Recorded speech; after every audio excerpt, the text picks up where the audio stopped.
Tila nabigla si Senador Ronald Bato de la Rosa nang diretsang tanungin si Sara Diskaya. Tinanong kasi niya kung kailan nakakuha ng DPWH flood control projects ang kanilang pamilya. Concerned ang senador sa timeline, lalo na't nag-viral ang panayam ni Diskaya na DPWH umano ang gateway kaya gumandang kanilang buhay.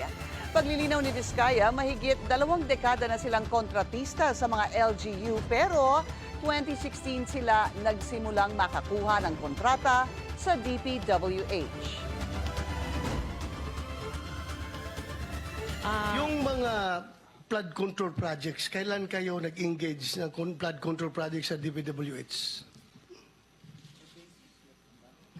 Siguro mga 2016 onwards. Please make sure of your answer. Yes po, 2016 onwards po. 2016 onwards? Yes po.